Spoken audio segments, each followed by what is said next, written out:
वेलची दिसायला छोटी जरी असली तरी सुद्धा किचनमध्ये एखादा गोडाचा पदार्थ करायचा म्हटलं की त्यामध्ये टाकण्यासाठी वेलचीची पूड ही आपल्याला लागतेच लागते। स्वादासोबतच आपल्या शरीरासाठी सुद्धा गुणधर्मी असणारी ही वेलची आहे। आजच्या व्हिडिओमध्ये आपण पाहणार आहोत की वेलचीची पूड आपण जास्त दिवसांसाठी कशा प्रकारे टिकवून ठेवू शकतो। मार्केटमध्ये ज्या पद्धतीने बनवते किंवा ज्या पद्धतीने मिळते त्याच पद्धतीने आपण आज ही वेलचीची पूड पाहणार आहोत। इथे मी 15 ग्रॅम इतक्या वेलची घेतलेल्या आहेत। आता ही वेलची आपल्याला एका पॅन मध्ये किंवा कढईमध्ये छान अशी फ्राय करून घ्यायची, म्हणजे कुरकुरीत होईपर्यंत भाजून घ्यायची। आता बऱ्याच पदार्थांमध्ये टाकण्यासाठी आपल्याला वेलची लागते। आता सध्या गणपती बाप्पांचं आगमन झालंय आणि गणपती बाप्पांसाठी 10 दिवसांसाठी आपण मोदकांचा नैवेद्य किंवा मग गौरी गणपतीसाठी गौरींसाठी नैवेद्य बनवतो, गोडाचे फराळ, त्यामध्ये आपल्याला वेलची पूड ही लागते। सोबतच आता पुढे दसरा आलाय, दिवाळी आली, प्रत्येक सण म्हणजे गोडाचा पदार्थ हा आपल्या घरामध्ये बनतोच, त्यासाठी वेलचीची पूड आपल्याला लागतेच।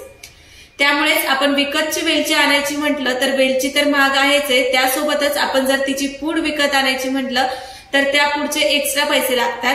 तेच पैसे आपण घरी बनवून छान अशी पूड बनवून वाचवू शकतो।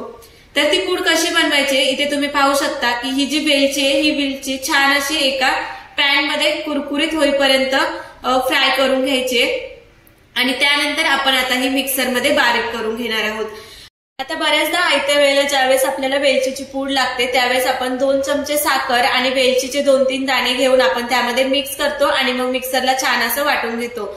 जर आपण साखर सोबत मिक्स करून जास्त दिवस ठेवलं तर कदाचित त्याला बुरशी लागू शकते किंवा मग पाणी सुटू शकतं, त्याच्यामुळे आपण जेवढी लागते तेवढेच वेलचीची पूड आयत्या वेळेला करून ठेवतो। मार्केटमध्ये सेम ह्याच पद्धतीने केली जाते आणि आपण काय करतो, जी वेलची असते ती वेलची सोलून घेतो आणि वेलचीचे जे साल आहेत ती बाजूला ठेवतो। पण मार्केटमध्ये जी वेलचीची पूड भेटते त्या वेलचीच्या पूडमध्ये अगदी त्याची साल देखील असते, त्याच्यामुळे वजन देखील वाढतं आणि वेस्टेज सुद्धा होत नाही।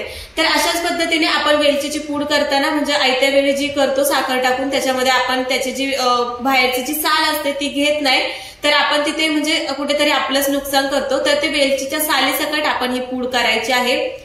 तिचा सुगंध सुद्धा खूप छान येतो आणि म्हणजे स्वाद पण छानच लागतो। तर इथे तुम्ही पाहू शकता मिक्सरमध्ये अगदी मी ही पूड जेवढी बारीक करायची तेवढी बारीक करून घेतलेली आहे। मिक्सर मधून बारीक करून झाल्याच्या नंतर सुद्धा जर तुम्हाला वाटत असेल की ही पूड थोडीशी मोठी आहे, म्हणजे जे सालीचे तुकडे ते त्याच्यामध्ये राहिलेत, तर आपल्या घरात चाळणी असते, त्या चाळणीने आपण ही पूड चाळून घेऊ शकतो। तुम्ही इथे पाहू शकता अगदी हिरवीगार आणि खूप छान अशी वेलचीची पूड बनवून इथे तयार आहे। तर आता ही आपण 1-2 महिन्यासाठी स्टोअर करून ठेवू शकतो। सणसूद आले की आयत्या वेळेला करण्यापेक्षा आपण अगोदरच ही तयारी करून ठेवायची, म्हणजे कोणताही गोडाचा पदार्थ बनवायला घेतला तरी सुद्धा वेलचीची पूड आपण अगदी आयत्या वेळेला सहजपणे ही बनवलेली पूड आपण त्या पदार्थामध्ये टाकून घेऊ शकतो। तर इतक्या सोप्या पद्धतीने आणि थोडेही साल वेस्टेज न घालवता खूप छान अशी वेलचीची पूड आपण इथे बनवून घेतलेली आहे। तर ही वेलचीची पूड आपण एका काचेच्या बरणीत किंवा मग प्लास्टिकच्या डब्यामध्ये ठेवून स्टोअर करू शकतो। तुम्ही इथे पाहू शकता मार्केटमध्ये भेटते त्याच पद्धतीची वेलचीची पूड इथे बनवून आपली तयार आहे। तर चला आता सणसूद येते, दिवाळी येते, दिवाळीसाठी फराळ बनवायचा असेल किंवा आता मोदक बनवायचे असतील तर त्यासाठी अगोदरच अशी वेलचीची पूड मस्तपैकी बनवून ठेवा आणि मग लागेल त्या वेळेला आयत्या वेळेला आपण ही पूड त्या पदार्थांमध्ये टाकू शकतो। चला व्हिडिओ शेवटपर्यंत पाहिल्याबद्दल धन्यवाद।